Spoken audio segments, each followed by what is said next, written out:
Quand Aline arrive en voiture et la gare, elle trouve un laveur qui lui demande s'il peut laver la sienne. Elle dit qu'il pourrait, mais est interrompue par son frère Pedro qui dit non, disant qu'elle ne pouvait pas laisser un gars comme lui laver sa voiture. Aline demande à Pedro de se calmer et confirme à nouveau que le laveur pourrait laver sa voiture, mais son frère en colère dit à nouveau qu'il ne laverait rien, car il rayerait toute la voiture, mais sa sœur lui dit d'arrêter de faire ça et dit que la voiture en avait vraiment besoin, car elle est très sale et donne son autorisation pour que la machine à laver démarre. Quelques heures plus tard, lorsque l'ouvrier a terminé, Aline arrive et est très heureuse de trouver la voiture très propre et loue le travail de la laveuse. Il est content qu'elle ait aimé et dit qu'il avait dit que cela fonctionnait bien. Aline dit qu'elle avait vraiment besoin de nettoyage, tend la main pour le chercher pour le service. Le travailleur prend l'argent et s'inquiète, il dit qu'il n'avait pas de monnaie et Aline lui demande de ne pas s'inquiéter, car il n'avait pas besoin de monnaie et cet argent devait être avec lui. Le laveur la remercie et elle va monter dans la voiture. Quelques jours plus tard, alors qu'il était assis, il voit arriver Donna Aline et lui demander la permission de s'asseoir à côté de lui, disant qu'il attendait son frère qui travaillait là. L'ouvrier lui demande si elle accepte une banane. Aline accepte et demande comment il s'appelle. Et la laveuse répond Jonathan et Aline dit que c'était un plaisir, puis elle est interrompue par son frère qui arrive demandant qu'est-ce qu'elle faisait là. Sa sœur demande le calme et dit qu'elle était assise à l'attendre. Insatisfaite de la compagnie de sa sœur, Aline demande à Pedro de s'arrêter, qui était celui qui était assis à côté de Jonathan et dit qu'il était très poli et lui avait même donné cette banane, demandant si son frère la voulait. Pedro fait tomber la main de sa sœur, dit que la banane était sale et empoisonnée et qu'il ne pouvait pas faire confiance à un type comme ça. Jonathan attire l'attention du frère d'Aline, disant qu'il a gagné les fruits. Pedro dit qu'il ne veut pas de sa sœur près de lui, et ordonne à Jonathan de ne plus s'approcher d'elle, tirant Aline.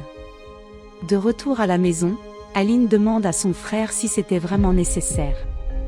Ennuyé que sa sœur n'arrête pas d'en parler, Pedro dit qu'il ne faisait que lui sauver la vie en voyant le genre de personnes avec lesquelles elle côtoyait. Mais Aline dit que rien de tout cela ne justifiait ce qu'il avait fait, et qu'il ne pouvait pas traiter un être humain de cette façon, et dit qu'elle ne veut même pas imaginer que leurs parents voient Pedro avoir cette attitude, pensant toujours que c'était juste. Son frère dit que ses parents seraient très fiers de lui, pour lui avoir sauvé la vie de ces gens de la rue dégoûtants. Aline commence à dire quelques mots, mais finit par se sentir malade. Seul son frère l'ignore en disant qu'il voulait avoir dîné et la laisse seule dans le couloir. Quelques jours plus tard, Jonathan revoit Donna Aline lui demandant si elle voulait qu'il reprenne sa voiture.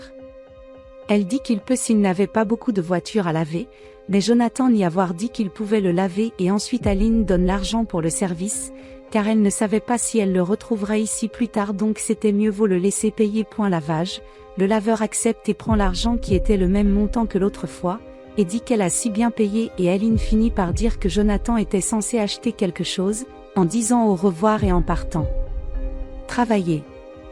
Des mois plus tard, ils se retrouvent dans la rue, Aline apportant une boîte à lunch et disant que c'était pour lui, et elle savait qu'il n'avait pas le temps de déjeuner avec la précipitation et Jonathan la remercie de l'avoir apporté.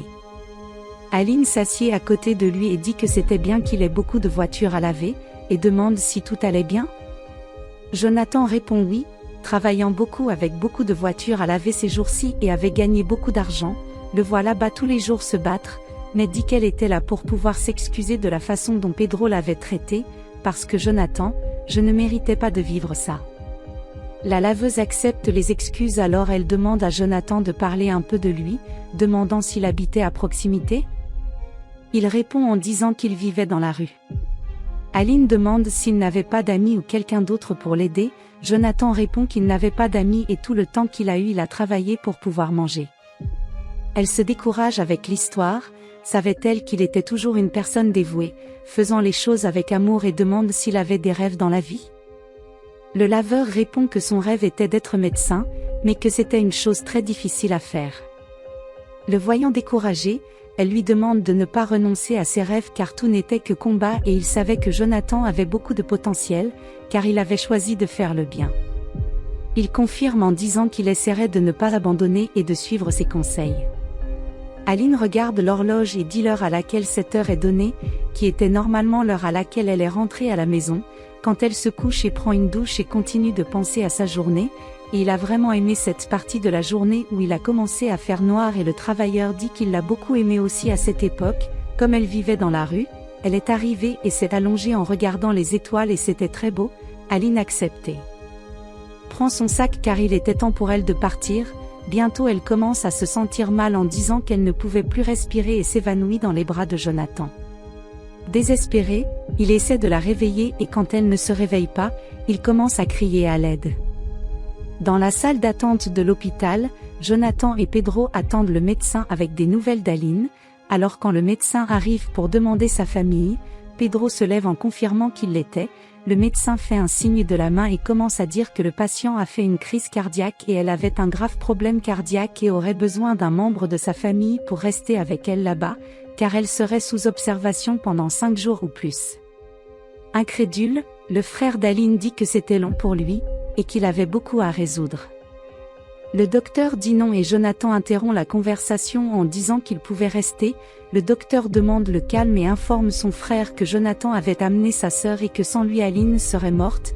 Pedro accuse le laveur de voiture d'empoisonnement, et qu'il vient de ne l'a pas frappé parce qu'il était au bureau, finissant par reculer lorsque le médecin lui demande de se calmer et part. Il finit d'expliquer que Jonathan ne pouvait pas rester parce qu'il n'était pas de la famille et guide Pedro au bureau pour parler.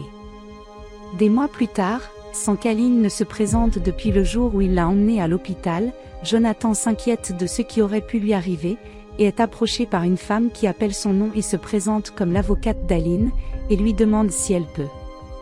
Gentiment il pourrait l'escorter jusqu'à son bureau. Jonathan trouve cela étrange et dit que le frère d'Aline ne l'aimait pas, mais l'avocat l'interrompt en disant que l'affaire était avec lui, alors il la suit. Au bureau, Jonathan demande où était Aline et pourquoi elle n'est pas venue aujourd'hui. L'avocat répond que malheureusement, elle est décédée et il se met à pleurer, et dit qu'il aurait dû rester avec elle à l'hôpital. L'avocat lui demande de se calmer, et dit qu'Aline lui a laissé une lettre et lui demande de se sentir libre de la lire. Jonathan la remercie et prend la lettre d'Aline à lire dès le départ de l'avocat. Dans la lettre, Aline demande comment il allait et espérait que Jonathan allait bien, et explique s'il lisait cette lettre et pourquoi elle était partie, puis dit qu'elle quittait son appartement pour lui, ainsi que sa part de l'entreprise, parce qu'elle savait qu'il était la meilleure personne pour s'occuper d'elle et qu'il pourrait aller à l'école de médecine dont il rêvait tant et ainsi pouvoir aider les gens, et il espérait que lui et son frère se comprendraient et comme Jonathan l'avait fait un grand cœur, il serait capable de changer le cœur de Pedro, demandant d'être bien, elle termine la lettre par un adieu. Jonathan recommence à pleurer.